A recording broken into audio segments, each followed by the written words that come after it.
Behind the facade of prestige and prosperity lies a mystery that has baffled historians for nearly 120 years. A mystery that began on a fateful night in 1905 when an unexpected twist of fate ended the life of the visionary co-founder of Stanford University, whose life was woven with ambition, philanthropy, and tragedy. This is the story of Jane Stanford. At the turn of the 20th century, San Francisco was a bustling metropolis at the heart of the American West Coast. Fueled by industries such as shipping, manufacturing, and finance, San Francisco was experiencing significant economic growth. Within its vibrant tapestry, communities from around the globe converged, creating a melting pot of diversity and opportunity, with the city's Chinatown one of the largest and most vibrant Chinese communities outside of Asia. It was against this backdrop that the mysterious events that ultimately led to the death of one of America's richest women began. Born into a modest family in Albany, New York on August 25, 1928, Jane Lathrop Stanford's journey would lead her to the pinnacle of wealth and influence. Marrying Leland Stanford in 1850, the couple's fortunes soared as Leland's mercantile ventures and involvement in the Central Pacific Railroad propelled them to unprecedented heights. Eventually elected as governor to California in 1861, Leland and Jane embarked on a journey marked by opulent mansions, lavish travels, and enduring tragedy. Besides their 50-room mansion on California Street in the Nob Hill section of San Francisco and an equally lavish mansion at 800 N Street in Sacramento, Jane and Leland also had a country estate in Palo Alto that they referred to as the farm, where they spent a considerable amount of time. They traveled extensively, and it was on a trip to Florence, Italy in March 1884 that their only child, 15-year-old Leland Jr., died of typhoid. Following the loss of their beloved son, the Stanfords embarked on their most enduring legacy, the founding of the Leland Stanford Jr. University on the grounds of their country estate. But tragedy would strike again in 1893 with Leland's untimely death. For the next 12 years, Jane would continue to actively manage the university, and while she did have a board of trustees the last 2 years of her life, she retained control over the university and the appointment of those trustees. On February 21, 1905, Jane, along with her private secretary Bertha Berner and maid May Hunt, set sail from San Francisco on the steamer Korea. Her ultimate destination was Japan, with a stopover in Honolulu. While in Hawaii, the party checked into the Moana Hotel, with Jane in one room and Bertha and May sharing a room across the hall. While in Hawaii, Jane would tell Mrs. Henry E. Highton, a friend from San Francisco who was also visiting Hawaii, that the reason she left San Francisco was because an attempt had been made to poison her 6 weeks earlier. That incident occurred on January 14th when Jane drank from a bottle of Poland Springs mineral water, as was her usual custom at bedtime. Complaining that the water tasted bitter, Jane began vomiting violently. She had the bottle analyzed by the local druggist, who reported to Jane that the bottle contained strychnine. Jane had ingested so much that it acted as a vomiting agent, thereby saving her life. This attempt was not reported to the authorities and by all appearances was covered up in order to protect the integrity of the university.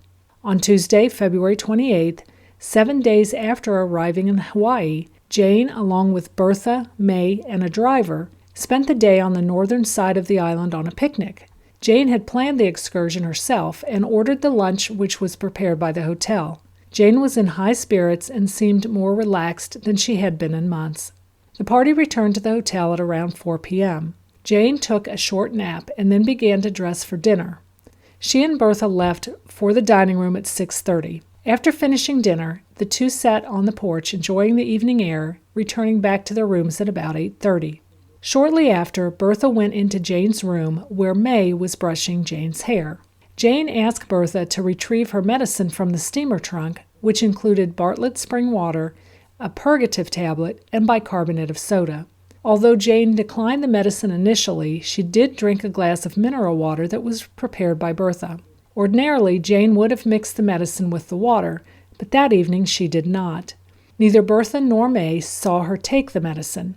May left Jane's room at about 9 o'clock when Jane stated that she was going to putter around for a few minutes before retiring. A few minutes after 11 p.m., Bertha and May were awakened by cries from Jane. When they reached her room, Jane ordered them to call for a doctor, saying that she was sick, telling Bertha, "I fear I have been poisoned. Tell the doctor what happened to us before." Adam Hunish, an Illinois Pacific Gas Company executive from San Francisco who was staying in an adjoining room, also heard Jane's cries and ran to assist. By this time, Jane was standing, leaning against the doorframe, dressed in her nightrobe, again stating that she was very ill and to call for a doctor. Hunish summoned Dr. F. Howard Humphreys, who lived at the hotel. Meanwhile, Jane continued to complain of sharp pains in her abdomen, and Bertha and May began giving her glasses of hot water to help induce vomiting, but to no avail. Dr. Humphreys arrived at 11:20 p.m., but despite his attempts to induce vomiting, Jane's condition deteriorated rapidly. Jane began to violently convulse, and her extremities gradually became rigid. She died in her room at the Moana Hotel at 11:40 p.m. Almost immediately, Dr. Humphreys suspected strychnine poisoning. High Sheriff Henry took control of the investigation. With great forethought, he collected the water glass, bottle of water, and other items of possible evidentiary value for testing. In accordance with local Hawaiian law, a coroner's jury was immediately convened at 3:30 a.m. at the hotel to view the crime scene and the deceased. Dr. Humphreys appointed former Judge W.L. Stanley, who was a guest at the hotel, to look after Jane's interests temporarily. Dr. Humphreys then cabled David Starr Jordan, the president of Stanford University, asking for instructions. President Jordan approved the actions of Dr. Humphreys and requested Judge Stanley to act. Several days later, on March 9th, at the official coroner's inquest, Mrs. Henry E. Heighton again stated that Jane had told her shortly upon arriving in Hawaii that the reason she left San Francisco was because an attempt had been made to poison her. Mrs. Heighton was so uneasy about the conversation that she wrote to mutual friends in San Francisco who told her they feared the same thing, although no names of who might be responsible were mentioned. Adam Hunish recounted being awoken by groans coming from outside his hotel room door. When he investigated, he found Jane standing in the doorway to her room, saying she was in great pain and to call a doctor. He did not think she seemed very sick. Dr. W.G. Stevens testified that enough strychnine to kill 662 people were found in the bottle in the steamer trunk from which Bertha had retrieved the half teaspoon of what she thought was bicarbonate soda. There was also evidence of strychnine in the opened bottle of mineral water from which Bertha had poured the glass for Jane. Strychnine was also found in the contents of Jane's stomach. Dr. Shorey testified that the strychnine was not the type used for medicinal purposes, but for poisoning animals. On March 10th, David Starr Jordan, president of Stanford University, arrived in Hawaii on the steamer Alameda to accompany Jane's body back to the mainland. Once Jane's body arrived in San Francisco, the Hawaiian authorities passed jurisdiction to San Francisco. While investigating her death, authorities also began investigating the claim of the prior poisoning attempt. Bertha pointed the finger at Ah Wing, Jane's general servant.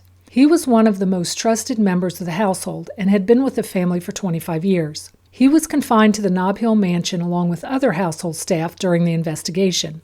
News accounts of the time state that Bertha also told High Sheriff Henry and other officials that Jane also suspected Wing. Later, Bertha denied saying this. There were normally 10 servants in the Nob Hill mansion. 3, former maid Elizabeth Richmond, Wong, the second butler, and William McKinney, a butler that had worked for Jane for only 6 weeks, were dismissed from the household shortly after the January 14th poisoning attempt. 5 servants routinely had access to her room: the houseboy, the housemaid, Ah Wing, Bertha, and Richmond. The bicarbonate of soda was originally purchased in Adeline, Australia at Charles Wells and Company, but it was refilled at the Stanford Pharmacy in Palo Alto 2 days before Jane left for Hawaii. Jane and Bertha had stopped in the pharmacy, and W.E. Jackson, the head pharmacist, stated that he sold Jane the bicarbonate soda and that he had handed it to Bertha. Authorities also found a 1-pound can of bicarbonate soda at both the Nob Hill and Palo Alto homes. The one in Palo Alto was unopened, but the one at the Nob Hill mansion was opened, and a small amount was missing, presumably enough to fill the small bottle that Jane carried with her. Both were tested, and no strychnine was found. Even though many publicly declared Jane to be an ambitious visionary and philanthropist, Privately, she was known to be demanding and unyielding. This resulted in much controversy surrounding her death, and several theories surfaced almost immediately. Elizabeth Richmond, the former maid, said she argued with Bertha about Bertha embezzling money from Jane with the assistance of Albert Beverly, a butler who had worked for Jane for 2 years before leaving employment the prior May. Beverly confirmed this, saying he was aware of the arguments between Richmond and Bertha and that he and Bertha did take $2,100 from Jane. Bertha tried to have Beverly reinstated after his discharge, but to no avail. Bertha would later inherit $15,000 from Jane's estate, nearly $500,000 today. Other servants and former servants also benefited from Jane's death by inheriting $1,000 each at a time when the average yearly income was between $200 and $400. It was also widely believed by authorities that the housemaid, Nora Hopkins, knew more than she was saying. Jane's brother, Charles G. Lathrop, who was treasurer of the university, and her personal attorney, Mountford Wilson, discounted the January 14th poisoning story, saying instead that Jane had suffered from a severe cold and her physician had suggested she go to a warmer climate. They claimed she probably died from natural causes as she was in advanced age and poor health. Her will gave $1 million each to her brothers Charles and Ariel, nearly $35 million in today's money.